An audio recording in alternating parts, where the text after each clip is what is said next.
Non, pas encore, c'est vrai. Ça dépend, il y en a qui ont commencé un peu plus tôt. Ouais. Moi, j'ai pris celui avec du poisson, là au-dessus. Le merlu, je crois. C'était bon. Alors, on va pas parler poisson, là. Non, on va parler ACV. 3 lettres pour désigner l'analyse de cycle de vie. Alors, dit comme ça fait un petit peu peur. Analyse de cycle de vie. Donc, on va essayer d'y voir un petit peu plus clair avec Robin Lemaître et Yann Favin, qui sont les cofondateurs d'Ecopass. Je l'ai bien dit? Super. Et Carole Ril, qu'on ne présente plus, présidente, directrice générale d'Optic for Good. Bienvenue à tous les 3 et bienvenue à votre propre col. Merci. Tout d'abord, justement, on aimerait en savoir un petit peu plus. C'est quoi une analyse de cycle de vie? Ça a été un petit peu abordé dans les conférences précédentes, mais vaguement. Donc là, on va rentrer un petit peu dans le vif du sujet. Alors, une analyse de cycle de vie, c'est avant tout une méthode. C'est une méthode d'évaluation environnementale des impacts d'un produit ou d'un service. Donc, le but de cette méthode, c'est de faire transparaître tous les impacts que peut avoir le dit produit ou service sur l'environnement, et pas seulement selon une perspective CO2. C'est plus large que ça. Le but, c'est d'avoir vraiment une vision complète de l'impact que peut avoir un produit ou un service. Comment ça se passe concrètement pour justement avoir cette vision globale ? Alors en fait, la méthode est décomposée en 4 étapes. La première étape qui est fondamentale, c'est de définir les objectifs pour lesquels on fait une ACV. Donc on peut faire une ACV pour simplement avoir une estimation de l'impact de notre produit ou de notre service. On peut aussi faire une ACV pour faire une comparaison entre 2 produits ou 2 services. Enfin, entre un produit et un service, entre 2 produits qui remplissent la même fonction ou 2 services qui remplissent la même fonction. Et on peut également effectuer une ACV pour faire de l'éco-conception et donc finalement diminuer l'impact sur l'environnement du produit ou du service. Donc ça, c'est la première étape. Une fois qu'on a défini l'objectif, en découle un périmètre et une unité fonctionnelle. Ces 2 notions qui sont absolument fondamentales pour que l'ACV soit pertinente. Alors, je vous arrête juste avant, parce que là, il y a plusieurs formes, effectivement, pour cette ACV. On peut faire, si j'ai bien compris, du détail, un produit comme globalement toute l'entreprise. C'est bien ça ? Non. On ne peut pas faire une ACV pour sa boîte. On ne peut pas se dire, je vais faire... non. C'est compliqué. On peut faire l'ACV d'un produit ou d'un service. Si par exemple vous engagez un consultant pour une mission de conseil, on peut faire une ACV de ce genre de service. Ok. La deuxième étape, du coup, je vous laisse continuer. La deuxième étape, c'est de lister les flux dont le produit dépend sur tout son cycle de vie. Une fois qu'on a fait ça, on va associer à chaque flux un facteur d'impact et ça va nous donner en gros une photo de l'impact que le produit a sur l'environnement. Une fois qu'on a fait ça, on passe à la phase d'interprétation des résultats et on va mener ce qu'on appelle une analyse de sensibilité, par exemple, pour déterminer si le modèle qu'on a développé correspond ou pas à la réalité ou s'il est sensible à certains paramètres. Dans ce cas, s'il est trop sensible à certains paramètres, on peut dire que l'estimation qu'on a faite est trop dépendante d'un paramètre. Est-ce qu'on peut prendre un exemple concret ? Peut-être celui de Carole à côté de nous qui a fait elle-même une ACV. Oui, bien sûr. Alors, par exemple, souvent dans les ACV, on a un paramètre qui est la masse du produit, qui est assez déterminant sur l'estimation de l'impact sur l'environnement qui en découle. Et c'est là où... c'est-à-dire que... sur un modèle, si la masse est doublée, il est probable que l'impact soit aussi doublé. Parce qu'on a doublé la matière qui compose le produit en termes de masse. On a aussi doublé les émissions qui concernent le transport, parce que lorsqu'on transporte un produit, c'est conditionné par la masse. On part souvent d'indicateurs en tonnes-kilomètres, par exemple. Donc la masse, par exemple, est un paramètre à surveiller de près lorsqu'on fait une ACV, pour voir si elle influe pas trop sur les résultats finaux. C'est peut-être pas forcément un critère qui est pris dans le monde de l'optique, mais je me trompe peut-être. Si, c'est aussi quelque chose qui est très présent. Ah oui, oui. Oui, parce que je sais que quand tu as mis en place la CV pour les marques de lunettes Optic for Good, tu nous as demandé le poids des lunettes. Et en fait, même pour des lunettes, d'accord. Oui, et c'est une donnée que je n'ai pas l'habitude de demander, ou même un opticien a l'habitude de demander. Et donc, c'est pour avoir ces notions-là, pour connaître ces notions-là, que c'est important que la CV existe pour voir l'impact du poids Donc c'est léger, oui, mais ça peut avoir un impact sur l'environnement. Oui, tout à fait, ouais, c'est ça. Et justement, Optic for Good, pourquoi vous avez voulu vous dire tiens, on va faire ça, on va passer par ce cycle, cette analyse, Ce n'est pas une par lubie. peser chaque lunette Non, c'est pas une lubie. Non, c'est pas passé comme ça. Non. C'est tout simplement c'est que Optic for Good, donc c'est un label pour lunettes de marque éco-responsable. Et arrivé à un moment, je demande à l'ADEME comment on fait pour être soutenu par vous. Il faut que ça soit conforme à la norme ISO 14024. Alors, qu'est-ce que c'est cette norme ISO 14024 ? C'est la norme des écolabels. Et donc, je l'ai acheté, j'ai regardé ce qu'il y avait, et à l'intérieur, je remplissais déjà tous les points sans connaître, et il me manquait le point de l'ACV, donc l'analyse de cycle de vie des lunettes. Et donc, c'est comme ça que j'ai fait appel au service d'Ecopass pour me mettre en place l'ACV pour les marques de lunettes éco-responsables labellisées Optic for Good. En tout cas, ça sera compris dans l'audit en 2024. Donc aujourd'hui, des labels, des associations, des entreprises peuvent faire une ACV. Il y a d'autres domaines. Qui peut faire au final une ACV ? Peut-être Yann Favin ? Ah non, eh ben non. Robin Lemaître alors. N'importe qui propose un produit ou un service peut soumettre son produit ou son service à une analyse de cycle de vie. Et ça s'adresse à tout type d'entreprise ou d'organisation. En fait, donc, l'analyse de cycle de vie, c'est un outil qui est né du constat qu'on n'avait pas un mode de société responsable.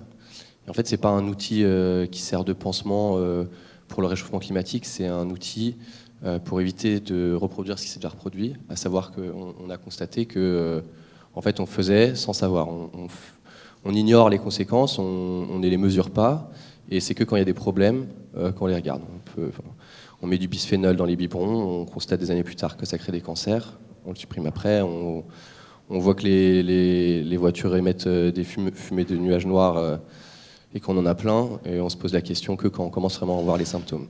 Et du coup, en fait, est né le constat qu'en fait, on n'était pas responsable, on n'anticipait pas l'impact de nos activités. Et c'est à ça que sert l'ACV, en fait, c'est un outil qui est censé devenir une bonne pratique pour toute chose qu'on va produire. Donc c'est pour ça que ça s'adresse pas seulement aux producteurs de lunettes, ça s'adresse à ça s'adresse à tous les acteurs pour tous les services, toutes les activités que l'humain peut produire, parce qu'on veut passer dans un stade où ça devient systématique qu'avant de mettre en place quelque chose, avant de produire quelque chose, ou lorsqu'on produit quelque chose, qu'on mesure son impact sur l'environnement, et pas seulement les impacts qu'on pense qui sont importants, mais tous ceux qu'on suppose qui peuvent être importants tôt ou tard.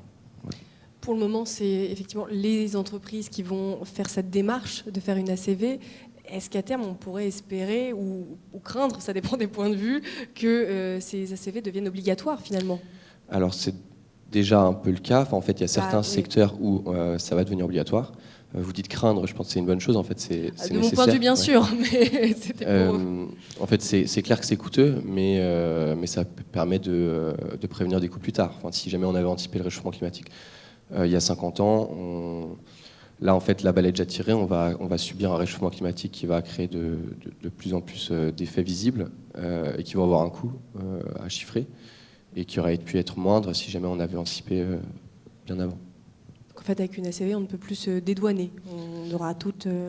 L'ACV, c'est vraiment en fait de se dire tant qu'on n'a pas mesuré, on ne sait pas. Et c'est nécessaire de savoir en fait. On a souvent des fausses idées, même on ignore. Par exemple, une idée qu'on peut se dire, c'est le recycler, ça pollue moins. C'est souvent vrai, mais c'est pas toujours vrai. Tant qu'on n'a pas mesuré, on ne sait pas. Pour le papier, par exemple, en fait, le papier recyclé pollue plus que le papier normal en termes de CO2. Si on regarde juste l'impact climatique, l'impact du réchauffement climatique. Voilà, donc en fait, on a plein de bonnes idées, mais l'ACV, c'est juste de dire, non, en fait, tu peux avoir une supposition ou penser quelque chose, mais mesure-le. En fait, c'est la science. La science dit, prouve-moi ce que tu affirmes. Et l'ACV, c'est vraiment ça. C'est dire, maintenant, avant de faire quelque chose, on va le prouver et le mesurer. Est-ce que vous connaissez les motivations de vos clients ? Carole, c'était le tampon de l'ADEME, mais j'imagine qu'il n'y avait pas que ça. Vous savez, j'imagine que vous échangez avec eux. Alors oui, il y a plusieurs motivations. La première motivation, généralement, on ne va pas se mentir, c'est c'est à des fins de communication, parce que ça peut ramener des clients qui sont soucieux des impacts environnementaux des produits qu'ils achètent. Et ça, les marques l'ont bien compris. On le voit notamment dans le secteur du textile ou encore de l'alimentaire. La deuxième chose... Dans le monde de l'optique, vous avez une idée de quelle est la première motivation, s'il y en a plusieurs effectivement qui vous sollicitent? Alors, je pense que c'est aussi à des fins communicatives pour toucher un consommateur. Mais les motivations sont aussi... moi, j'identifie 2 motivations principales, 3 même si les 2 autres sont liés. Comment dire, les 3 sont les mêmes indifféremment du secteur. La première, du coup, c'est la communication. Et la deuxième, c'est la prévention des risques. Parce que, comme l'a souligné Yann, en fait, en faisant une ACV, on regarde toute la chaîne de valeur du produit qu'on distribue et on va aller identifier tous les maillons de la chaîne de valeur. Et en ce sens, on peut prévoir les risques. Il y a un exemple assez connu de Peugeot qui a subi une rupture sur sa chaîne de production à cause d'une pénurie de semi-conducteurs à Taïwan. S'ils avaient localisé la production de ces semi-conducteurs en France, ils auraient pu peut-être éviter ça. Donc il y a une logique de prévention des risques qui peut être intéressante aussi dans une perspective de pérennité de l'entreprise. Et enfin, la troisième, c'est que bien souvent, en faisant des analyses de cycle de vie, on trouve des possibilités d'optimisation des processus. Et en ce sens, on peut réduire les coûts du produit ou du service qu'on délivre. Et donc ça peut être aussi une motivation. Par contre, pour parvenir à une optimisation, il faut assez de données. Dans l'analyse de cycle de vie, le principal obstacle, il y a une barrière à franchir, c'est celle de la donnée. Il faut des données fiables et il en faut en quantité suffisante pour pouvoir faire une estimation qui est exploitable derrière. Oui, donc vous faites quoi comme nous, journalistes, vous recoupez vos sources pour avoir des données fiables, parce qu'effectivement, en soi, vos clients peuvent vous donner des données en disant, voilà, ce produit est absolument merveilleux, et donc pas de souci, moi, la CV, je la fais les yeux fermés. C'est une très bonne remarque. On aimerait bien pouvoir recouper les sources parce que malheureusement, sur les données environnementales ou même sur les flux de données, notamment par exemple, je pense à l'énergie de transformation qu'on utilise pour faire une paire de lunettes, c'est très variable suivant le fournisseur, etc. C'est ce genre de données qui sont compliquées à obtenir. Et, donc comment vous faites pour l'objectivité ?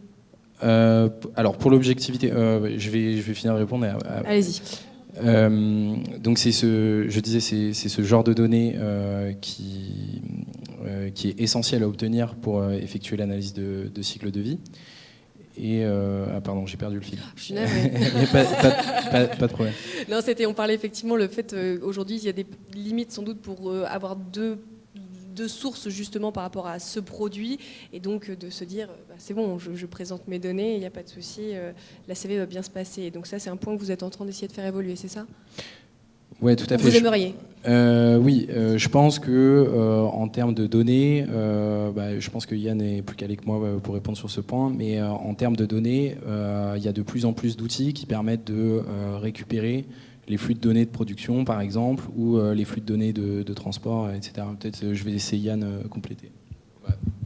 Juste pour répondre à ce que vous disiez, en fait, on pourra jamais prévenir que le client nous donne des fausses données, mais en fait, nous, on n'est pas responsable de ça. Finalement, en fait, nous, on se dédouane de ça. Si après la personne veut communiquer, en fait, on va lui donner l'outil pour avec ces données qu'il puisse sortir un chiffre. Après, si lui veut le publier et faire de la publicité mensongère parce qu'il a donné des faux chiffres en entrée. C'est sa conscience. Nous, on peut pas. Sa conscience et sa culpabilité aussi, si jamais ça. Enfin, dans ce qui nous engage en nous, on n'est pas responsable. On ne peut pas savoir, on ne peut pas deviner. Et si lui l'a fait en conscience de cause, eh ben, c'est lui qui est fautif. Il a volontairement fait du greenwashing. Ouais, j'ajoute un petit point à ça. Généralement, quand on regarde les chiffres, on est critique dessus. C'est-à-dire que si un client falsifie ses chiffres, soit il l'a mis dans une fourchette et il l'a bien falsifié, on va dire. Et dans ce cas, on va peut-être pas s'en rendre compte. Mais s'il donne des valeurs aberrantes, ça nous sautera aux yeux. C'est déjà arrivé ? Alors, dans mon passé, ça m'est déjà arrivé, oui. Mais je l'ai vu directement. Après, la seconde chose, c'est que lorsqu'on publie des résultats d'ACV à destination du grand public, donc des consommateurs particuliers. La norme ISO 14040, qui est celle de l'ACV, stipule qu'il faut soumettre l'analyse de cycle de vie à une revue critique et donc à une analyse critique par un parti tiers. Alors c'est pas toujours respecté dans les faits, mais on est censé le faire si on veut publier ces résultats à destination du grand public. Alors vous, Carole, parmi les fausses données que vous avez, non, vous avez eu des surprises justement au cours de cette ACV, en se disant tiens, je ne m'y attendais pas. En fait, voilà. En fait, ce qui m'a surpris, c'est que certaines données ne sont pas assez précises pour moi pour pouvoir le communiquer réellement. C'est-à-dire que oui, j'ai mis en place l'ACV grâce à eux, mais ça n'a pas pour but de communiquer le chiffre en tant que tel. Oui. C'est comment expliquer ça va sortir un chiffre 3 kg de CO2 pour la lunette et un autre va sortir un 5 kg de CO2, mais en fait on n'a pas de référence dans la lunetterie parce que on ne sait pas.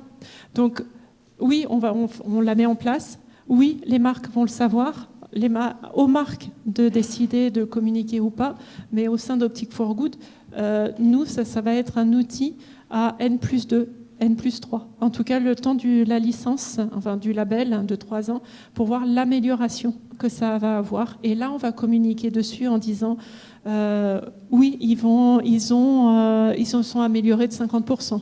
Ah, là, il y a un problème. Donc ça, c'est déjà un premier point. Et un autre point, c'est que voilà, c'était ça ma première idée, pardon. Ça doit être le bon buffet qu'on a mangé. C'est ça, c'est sûr. C'est que il y a des choses où on ne sait pas quoi répondre.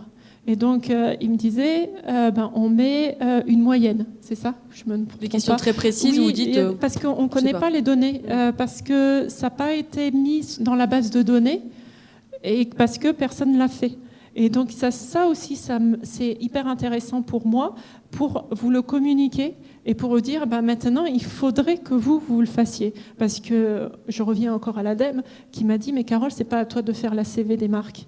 Je dis oui, mais comme personne ne le fait et le communique, si on se renvoie la patate chaude, ça ne va pas faire avancer les choses. Donc pour faire avancer les choses, oui, donc je prends en main de faire un ACV pour les marques Optic4Good, mais c'est pas que moi. Il faut que les marques en général le fassent pour leurs produits. Et en plus, s'ils font plusieurs matériaux, il faut qu'ils le fassent dans chaque matériau qu'ils vont le faire. Et là, on va prendre conscience de son impact réel. Et après, le troisième point, et là, je m'arrête là parce que là, je vais m'emballer aussi, c'est j'ai découvert aussi l'unité fonctionnelle.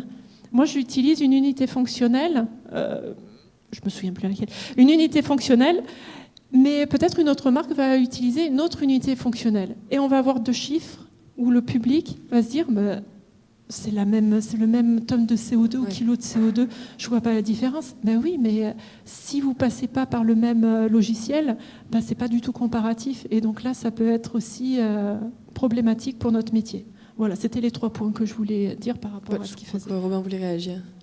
Oui, tout à fait. Alors, par rapport aux données moyennes qu'on évoquait, en fait, ça va dépendre du coup de l'unité fonctionnelle et de l'objectif de l'ACV. Si on est à des fins comparatives, on va prendre pour la donnée manquante une donnée qu'on appelle conservative et qui, en fait, majore l'impact. C'est pour 2 raisons. C'est pour pas sous-estimer vis-à-vis, par exemple, d'un constructeur qui aurait communiqué, lui, sa donnée. Et la deuxième, c'est aussi pour pousser peut-être... les acteurs qui sont en possession de ces données à les donner pour qu'on puisse effectuer l'ACV.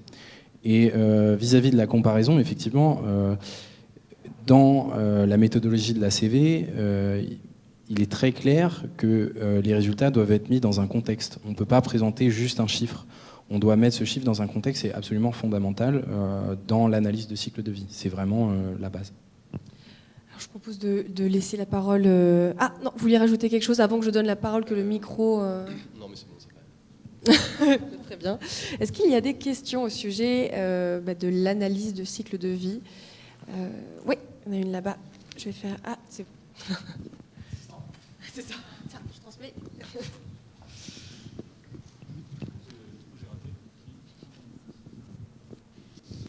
Bonjour, je voulais savoir, l'ACV prend en compte quasiment essentiellement l'impact au niveau du CO2, mais il y a d'autres impacts, par exemple sur les organismes, sur la biodiversité.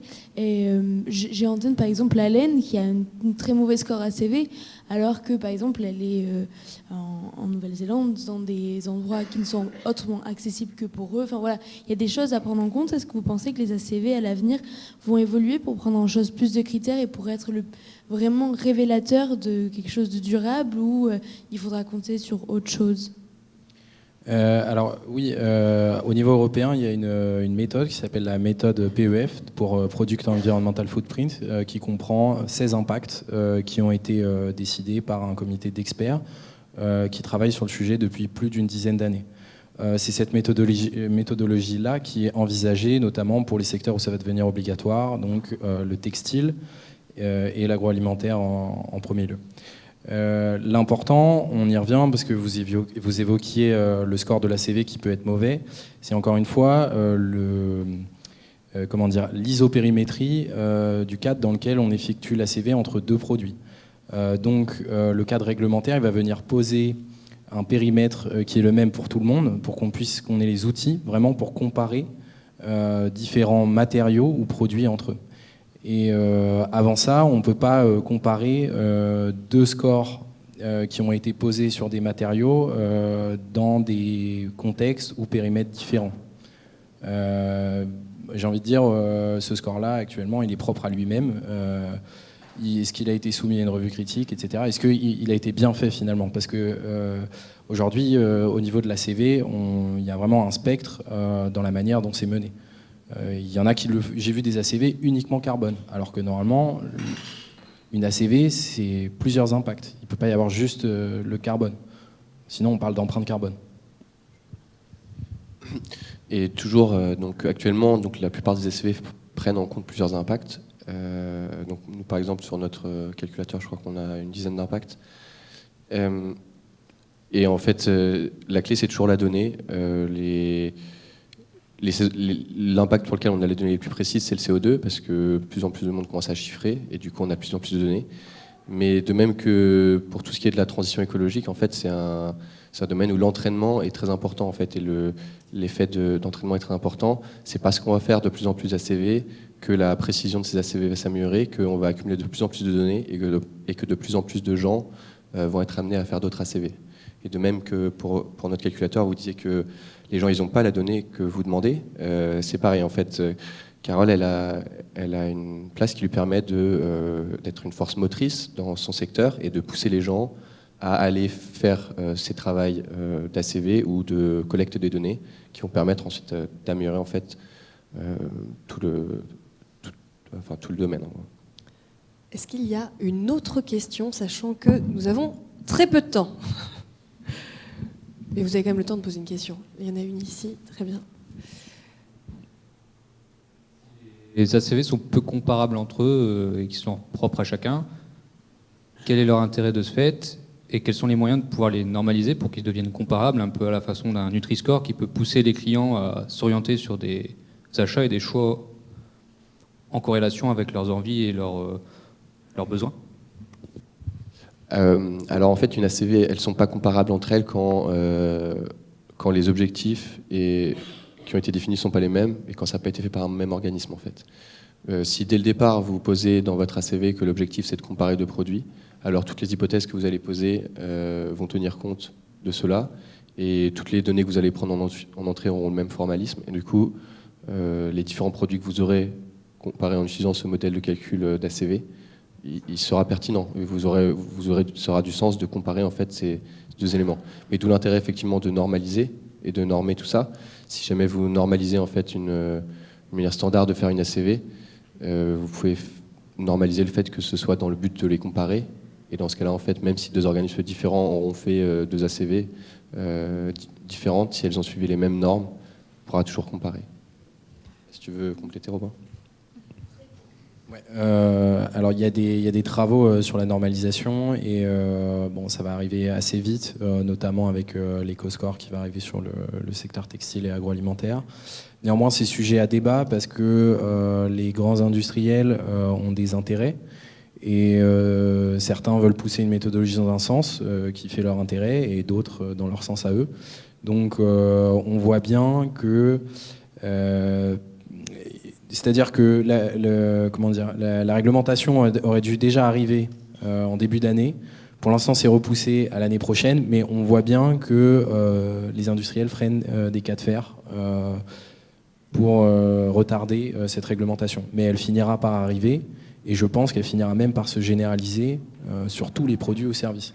Ce qu'on voit déjà avec le bilan carbone, aujourd'hui, une entreprise qui a plus de 500 employés en France est forcée de faire un bilan carbone, et en 2024, sur les 3 scopes.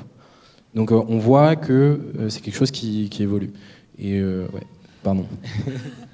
Oui, c'est un sujet passionnant, mais c'est aussi juste pour indiquer que oui, là, je l'ai mis en place pour les marques Optic for Good, mais il aura pour vocation aussi de s'ouvrir pour d'autres marques, pour qu'ils puissent aussi avoir la possibilité de jauger où est-ce qu'ils en sont dans une ACV. Et comment dire, moi, je sais ce qu'il y a derrière l'ACV que j'ai construit, et j'aurais plus confiance à leur travail par rapport à d'autres. Mais après, même la marque pourra aller les voir directement. Et comme ils savent ce qui est important de savoir dans l'optique lunetterie, eh ben, ça les drivera pour faire la CV propre à la marque s'ils veulent aller encore plus loin que ce que j'ai mis en place. Et puis ne vous inquiétez pas, Robin Lemaître, Yann Favin et Carole Ril sont disponibles juste après pour discuter avec vous, puisque c'est la